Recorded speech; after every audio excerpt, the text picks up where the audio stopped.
अगं हे तर काहीच नाही शिवा. काका गेला आणि त्याने चहा मागितला तर त्याला चहा पण दिला नाही. अरे तो भाजीवाला असला नडला तुझ्या काकाला, आयुष्यात तुझा काका आता भाजीच खाणार नाही बोल. अरे म्हणजे तुम्ही कोणालाच त्याला सामान देऊ दिलं नाही? अगं शिवा, आता त्याला कळेल कोणाशी पंगा घेतलाय ते. तोपर्यंत घर सोडत नाही, तोपर्यंत त्याला जगूच देणार नाही आम्ही. शपथ, तुम्ही जगणं मुश्किल करून टाकलं त्याचा. अरे तोंड बघण्यासारखं झालेलं असं कोण ते बघ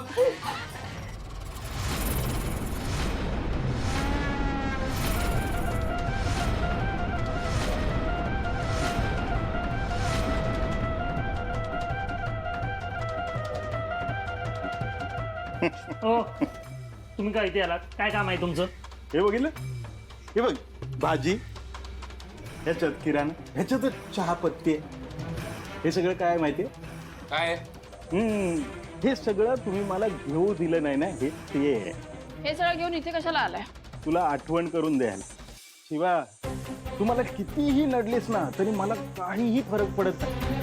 आणि तुला काय वाटतं, हा, ही तुझी चिल्लर कंपनी वापरून तू ते बचकांडे खेळ करून घराचा ताबा मिळवणार आहे? हे तुम्ही कितीही काहीही करा, घर काय आपण देत नाही. मग आम्ही पण तुला घरात राहून देत नसतो. स्वतःच पळत सुटशील. हे गोल डप्पर लीडरकडे बघ, ती नुकतीच पोलीस स्टेशनची हवा खाऊन आले. तुम्हाला पण खायचे हवा? बोलो बोलो बोलो, मग बघूयात काय होतं ते. बोलो हा बोलो. बोलो पोलिसांना. मला वाटतं ती वेळ येईलच लवकरच. तेव्हा असा अडकवीन ना, आयुष्यभर आतमध्ये सडत राहा. आणि शिवा, आता त्या घराचा पत्ता विसरायचा. ते घर आता माझं आहे, कळलं ना? थांबा थांबा थांबा. शिवा, ह्याला हेच पाहिजे.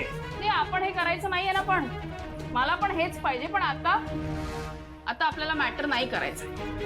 आपण आपलं घर परत घेऊया ना. आणि उंदीर तसा किती दिवस पळत राहणार, शेवटी जाणार बिळातच. ये शिवा, ए, निघायचं गपचूप. असू नको, निघ लवकर चल.